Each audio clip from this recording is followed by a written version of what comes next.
Lietuvos didžiojoje kunigaikštystėje nuo pat spaudos atsiradimo pradžios knygos buvo leidžiamos įvairiomis kalbomis. Ypatingą vietą Lietuvos raštijoje knygos kultūros raidoje užėmė lotyniškoji spausdinta knyga. 14–18 amžiaus laikotarpiais lotynų kalba parašyta įvairiausių žanrų – grožinė, mokslinė, publicistinė, epistolinė, memuarinė, retorinė kūryba. Jai priskiriami ir kitose šalyse – Lenkijoje, Vokietijoje, Nyderlanduose lotynų kalba išleisti kūriniai. Vieni jų autoriai – lietuviai, kiti – kitataučiai, tačiau vienaip ar kitaip susiję su Lietuva. Lotyniškoji Lietuvos literatūra atsirado XIV amžiuje, plečiantis Lietuvos didžiosios kunigaikštystės politiniams ir kultūriniams ryšiams su vidurio ir vakarų Europos šalimis. Jau dešimtmetį gyvename Europos Sąjungoje. Lietuva nebėra viena pati, ji mokosi gyventi įvairiakalbėje, įvairiatautėje Europos valstybių bendrijoje. Tai štai tas Lietuvos didžiosios kunigaikštijos laikotarpis, jis daug kuo yra panašus į mūsų su jumis padėtį. Lietuvos didžioji kunigaikštija irgi buvo įvairia religija, įvairia tautė, kelias kalbas rašto kūrybos reikalams vartojusi, plačiai santykius su kitomis Europos valstybėmis palaikiusi valstybė.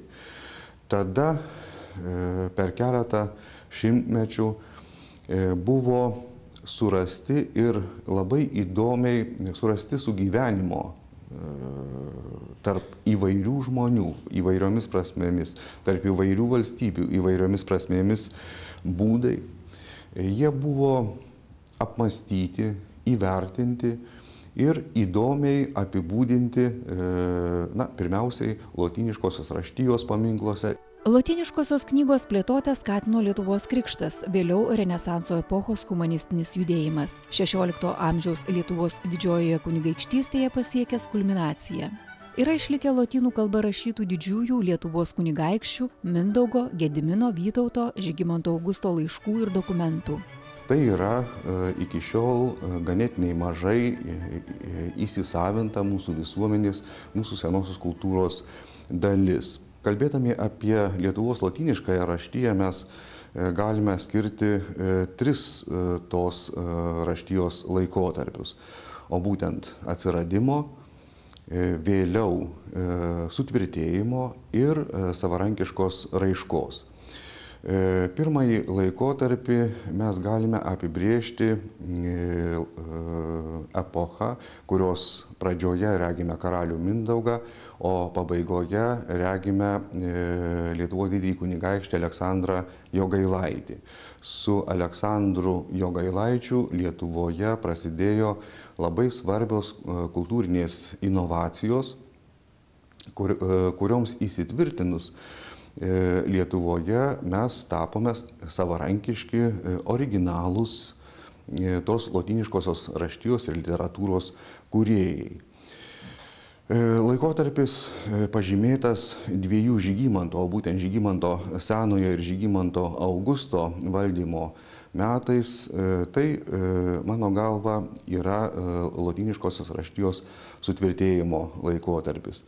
Tada tuo metu, XVI amžiaus maždaug 3/4, mūsų atsiranda Lietuvoje autorių, bandančių kurti originalius kūrinius, bet dar pakankamai nesavarankiškų, imituojančių dažniausiai tai, kas vakarų Europoje buvo atrasta ir sukurta.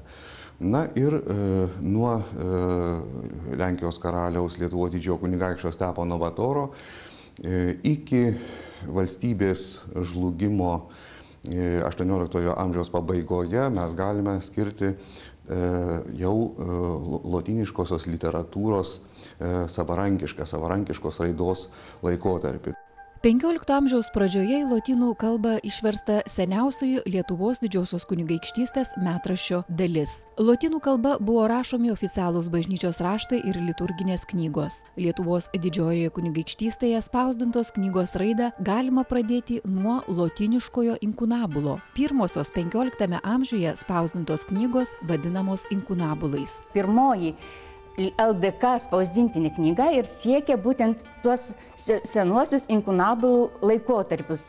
Vilniaus vyskupo Alberto Taboro liepimu kanauninko Martyno Radomiečio 1499 metais, tai yra jo parengta ir Gdanske išleista, Vilniaus vyskupijos reikmėms pritaikytas apeigynas, agenda. Tai šitoji knyga ir būtų pati pirmoji LDK spausdintinė knyga ir, kaip sakiau, lotynų kalba. Deja, šios knygos egzempliorių yra išlikę labai mažai, tik 2 žinomi egzemplioriai, abu yra Lenkijoje, o Lietuvoje deja jos neturime. Tas pats Vilniaus vyskupas Albertas Taboras užsakė Krokuvos kanauninkui Janui Sakranui aprašyti katalikų ir stačiatikių tikėjimų skirtumus. Tai yra Elucidarius Errorum Ritus Rutenici. Tai išvertus į lietuvių kalbą būtų klaidų esančių rusėnų tikėjime papročiuose aprašymas, nušvietimas.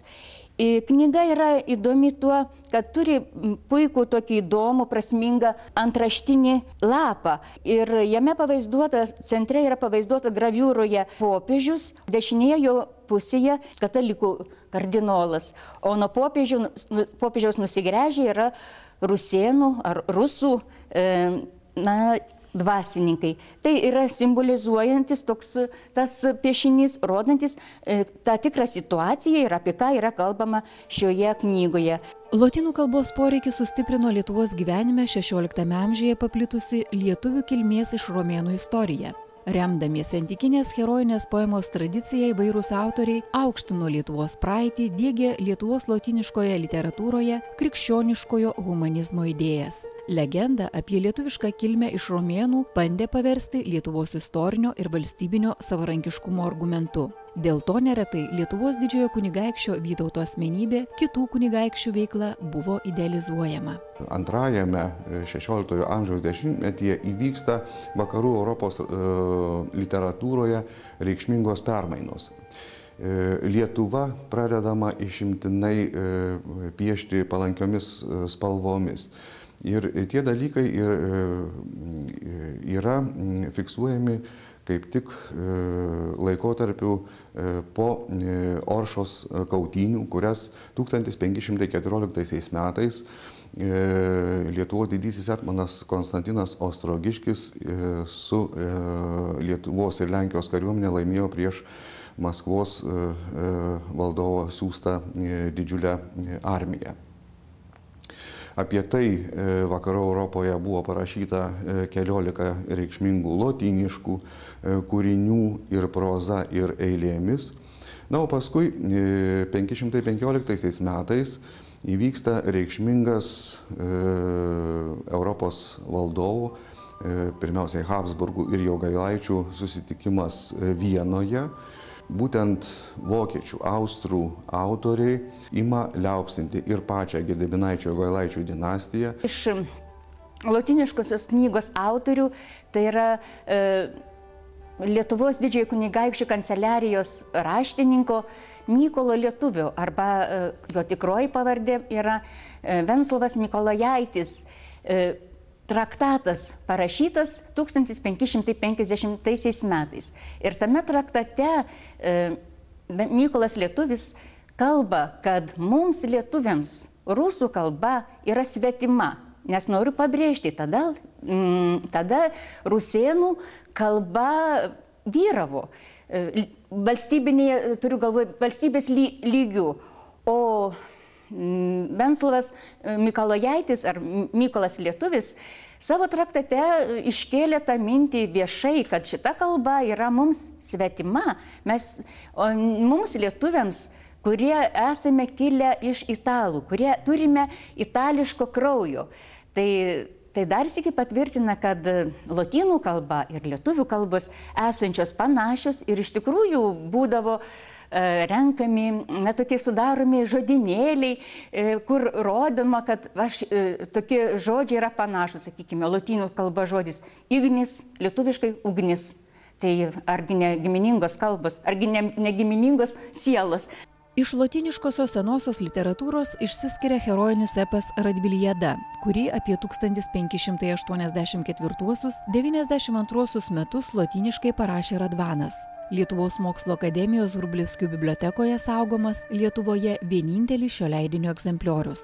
Livonijos karo įvykiai supinti su jo herojaus Radvilo Rudojo gyvenimo detalėmis ir herojiškų vadovavimų lemtingiems Lietuvos didžiosios kunigaikštystės kariuomenės mūšiams tapo Radviliados siužeto pagrindu. Tačiau poemos tikslas buvo ne tik detaliai aprašyti mūšius, bet ir prasminti Radvilos tėvynės didvyrio idealaus herojaus biografiją, pašlovinti 16 amžiaus Lietuvos didžiosios kunigaikštystės valstybės politinius veiksmus ir išryškinti jų vaidmenį visoje Lietuvos valstybės istorijoje. Vilniečio lietuvio poeto Jono Radvano herojinis epas pavadintas Radviliada.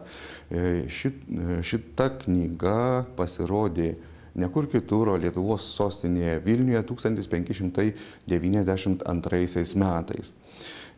Jos šito kūrinio siužeto pagrindą kaip tik sudaro įspūdingos Lietuvos kariuomeniai vadovavusio Mikalojaus Radvilos Rudojo pergalės pasiektos Livonijos kare. Įspūdingiausia iš jų, be jokios abejonės, yra pergalė prie Ūlos upės 1564 metais sausio 26 dieną pasiekta nedidelėmis Lietuvos kariuomenės pajėgomis prieš veik 5 kartus viršijusią Maskvos kariuomenę.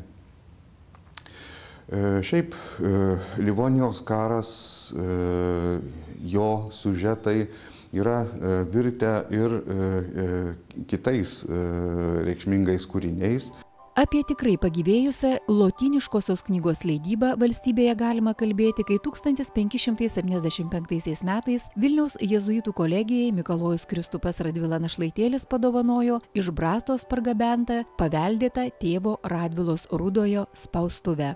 Net ir pati pirmoji knyga, kuri išėjo jėzuitų akademijoje 1576 metais, yra spausdinta, aišku, lotynų kalba. Tai yra Petro Skargos, būsimojo pirmojo Vilniaus akademijos rektoriaus, poleminis traktatas apie švenčiausiąją Eucharistiją prieš Svinglio ereziją. Tai yra ir bažnytinė literatūra, tai yra ir tuo pačiu poleminė.